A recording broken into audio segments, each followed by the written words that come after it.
Hola amigos de Kyle, los saluda como cada semana Raúl Armenta.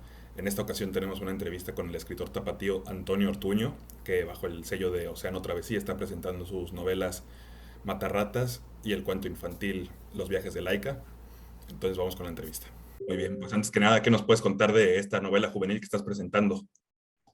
Bueno, pues Matarratas es una novela que comenzó de alguna manera a trazarse en mi cabeza hace un montón de años, en la infancia y en la juventud temprana, en la adolescencia temprana. Yo fui muy lector de novelas de aventuras, de novelas de fantasía épica, y pues siempre quise o tuve la ilusión, el proyecto, la espinita, si lo quieres ver así, de escribir algo al respecto. Y aunque la mayor parte de lo que he escrito pues ha transitado por otras vías, pues en este caso me di el gusto de escribir un libro, sobre todo pues por la diversión de hacerlo y pues por rendir un minúsculo homenaje, si se quiere, pero a todas esas autoras y autores que pues hicieron que me gustara la literatura de imaginación, ¿no?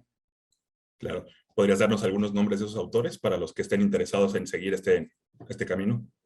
Claro, de hecho, en el libro al final viene una nota de agradecimientos tal cual en el que se enumera muchos de ellos, pero pues desde luego tendría que hablar de clásicos, ¿no? Como Tolkien, como Úrsula Le Guin, como Angélica Grodischer, como Fritz Leiber, no sé, Terry Pratchett, digo, la lista la verdad es que sería enorme, ¿no? Isaac Dinesen, no sé, creo que hay una veintena de autores ahí enlistados.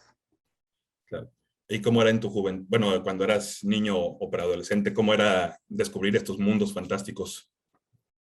Desde luego que para mí siempre constituyó una especie de maravilla el encontrarse con estos pequeños universos imaginativos, eh, esas ediciones incluso con los mapas de los lugares, que por eso Matarratas tiene un mapa también, y que bueno, podían ser desde sitios no completamente imaginarios, como los de las novelas de Robert Louis Stevenson, por ejemplo, hasta detalladísimos mapas de sitios pues absolutamente fantásticos, como los de Tolkien, ¿no?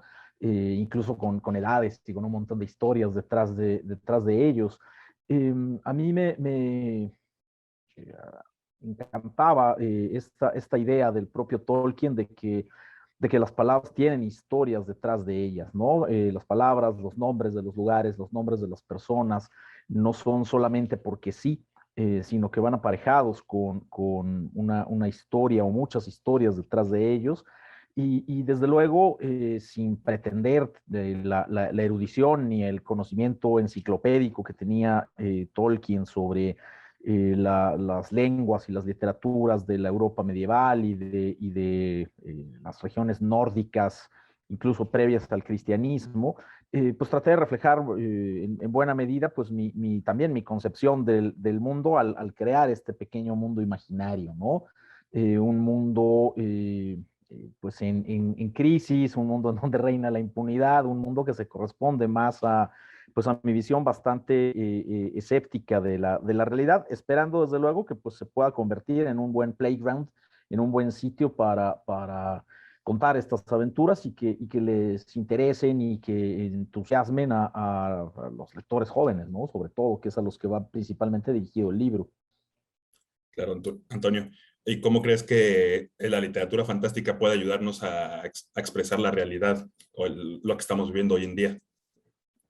Esta es una pregunta muy interesante la que planteas, porque es algo que justo tuve todo el tiempo sobre la mesa mientras escribía Matarratas, precisamente porque aunque la geografía, los personajes son imaginarios, pero también tienen conexiones con la realidad, ¿no? Porque me parece que eso pues permite mucho mejor el diálogo de un lector.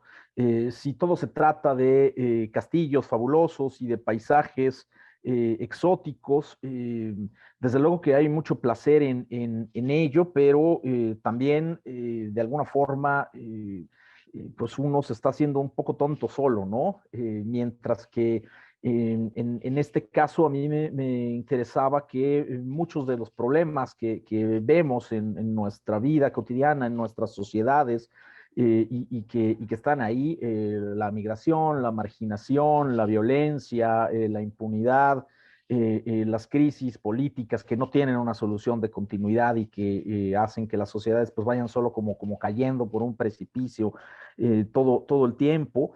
Me parece que ubicar esos problemas que finalmente son de la naturaleza humana, que han estado allí siempre, ubicarlos pues en mundos fantásticos, pues permite acercarse desde otro ángulo, mirarlos con otros ojos que si pues la novela trata sobre las calles que ves todos los días y la geografía que ves todos los días.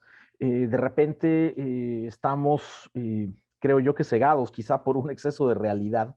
La realidad y el vértigo informativo además son tales que a veces nos resulta difícil distinguir lo importante de lo que no es tan importante, ¿no? Y en ese sentido, creo que la literatura de imaginación de repente sirve para dar algunos pasos al lado y mirar incluso no solo la imaginación, sino la propia realidad con otros ojos, ¿no? Claro, Antonio. ¿Y cómo ves la literatura infantil y juvenil, y en especial la fantástica en México actualmente? Mira, la verdad es que yo no soy un especialista. Y desde luego que hay autores a los que he leído a lo largo del tiempo, pues porque son colegas y gente con la que he tenido la oportunidad de charlar o de dialogar, y desde luego que conozco la obra, no sé, de Alberto Chimal, de Raquel Castro, de Toño Malpica, de Benito Taibo, de autores que se han especializado, digamos, en literatura para jóvenes o literatura pues de imaginación, literatura de fantasía. Desde luego, no sé, una figura como Verónica Murguía. Pienso también, desde luego, en Francisco Hinojosa, que ha sido un escritor muy importante en cuanto a literatura infantil y juvenil. Pues todos son autores que conozco y que respeto. Eh, yo no sé si podría hablarse de una especie de movimiento o algo por el estilo. Yo en la mayoría de esos casos sé que pues son autores que se expresan de diferentes maneras, y una de esas maneras pues es escribir literatura para jóvenes y para niños, ¿no? Que también es algo de lo que pasa en mi propio caso. Yo no me considero a mí mismo un autor propiamente de literatura infantil o juvenil, pero cuando he escrito cosas para jóvenes o para niños, pues lo he hecho con el mismo rigor y con el mismo gusto con que escribo todo lo demás, ¿no? Claro, Antonio. Justamente también estás presentando un libro infantil, el de los viajes de Laika. Sí, sí, sí. Mira, yo tengo un par de perritas, mi familia tiene un par de perritas, Laika y Toribia.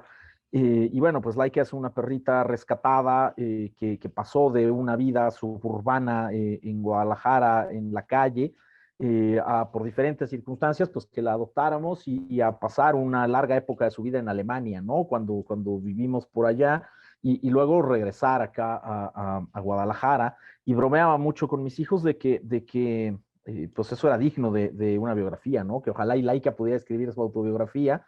Entonces, pues basado en ese juego, pues pensé en este relato, ¿no? En darle voz a esa perrita convertida en personaje, y en pues convertir ese juego en un cuento, porque me parece que de verdad es una historia digna de contarse y que tiene muchos elementos interesantes, ¿no? Y que pueden ser atractivos para las chamacas y chavos que lo lean. Y que bueno, desde luego, pues con las ilustraciones que son fabulosas de Jonathan Farr, del dibujante inglés, pues adquiere como otra dimensión completamente mayor, ¿no? Y yo estoy muy, muy feliz con el libro. Y bueno, pues de hecho es algo un poco fascinante el que tu perro acabe en un cuento, ¿no? Aunque seas tú quien lo escriba. Claro. ¿Y cómo es tu proceso para escribir, para que puedas adecuarlo tanto a niños como a jóvenes como a adultos con tus otras novelas? Bueno, la verdad es que yo suelo tener mucha claridad en torno a lo que voy a escribir desde el principio. Y a mí me parece que la literatura, como te digo, para jóvenes, ya sea una novela para jóvenes o un libro infantil, no es que lo escriba distinto, ni que trate de rebajar el tono, ni hacerlo más sencillo. solo que tengo bien en cuenta como a quién va dirigido. Me parece que no hay que ser condescendiente ni mucho menos. Los niños y los jóvenes, en mi experiencia particular, son lectores muy minuciosos, muy clavados, que se concentran un montón, que te cosen a preguntas y a los que no les tomas el pelo de ninguna manera porque más se fijan en el nombre de los autores, en la solapa del libro y en cuántos premios o reconocimientos tengan. Lo que les interesa es que las historias que les cuentas funcionen, ¿no? Que funcionen los textos y que se puedan relacionar con ellos. Entonces son lectores muy exigentes y en ese sentido, pues yo trabajo con el mismo rigor, te digo, con el que trabajo cualquier otro texto, ¿no? Desde luego que hay cuestiones de ritmo y de lenguaje que pues puede sentir uno que son más apropiados para unos ciertos lectores que para otros. A mí me parece que, porque recuerdo el lector joven que yo fui, que a los lectores jóvenes les gusta más una dinámica narrativa muy dinámica, mucha agilidad narrativa, que los libros de alguna manera no los aburran, no les echen encima, así como el tedio, reflexiones larguísimas, un ritmo semilento. Creo que puedes esperar a muchos lectores jóvenes y trato de que tenga un ritmo narrativo muy ágil. Mientras que en el caso de los relatos infantiles, pues desde luego que uno sabe que hay un cierto nivel de lenguaje que si lo haces demasiado elaborado, pues vas a estorbar el diálogo con los lectores, ¿no? Y no conviene hacerlo de esa manera. Sencillamente son retos distintos, porque no trato de que sean más sencillos, ni conceptual, ni verbalmente, sino sencillamente que puedan dialogar mejor, ¿no? Que puedan dialogar más directamente con las niñas, los chamacos, las chavas o chavitos que vayan a leer esos libros. Y bueno, pues desde luego en la esperanza de que se interesen por esas historias y que las disfruten, porque yo lo escribo y disfrutándolo bastante, ¿no? Muy bien, Antonio. Pues, no sé si estás trabajando en otro libro actualmente. Sí, bueno, estoy trabajando en otra novela, digamos, lo que pasa es que si digo que es una novela de adultos suena que es porno, pero no, bueno, no lo es. Pero bueno, ya estoy trabajando en ella y saldrá seguramente el año que viene. Muy bien, Antonio. Pues no sé si tengas algo más que agregar. Nada, pues solamente gracias a ti por la lectura, por el interés y ojalá que quienes se puedan asomar a leer las páginas de los viajes de Laika y de Matarratas, pues se diviertan, lo disfruten. Son libros hechos tal cual para el disfrute, aunque haya muchas ideas que se puedan relacionar con ellos sobre muchos problemas cotidianos y sociales visibles, pero en realidad son libros hechos primero que nada para el disfrute y para la relación, ¿no? Y creo que eso siempre es importante destacarlo en la lectura. Muy bien, Antonio. Pues por mi parte sería todo. Muchísimas gracias. Te, te agradezco mucho, Raúl, que estés muy bien. Hasta luego. Igualmente, hasta luego. Muchas gracias a Antonio Ortuño y a toda la gente de Editorial Océano por permitirnos esta entrevista.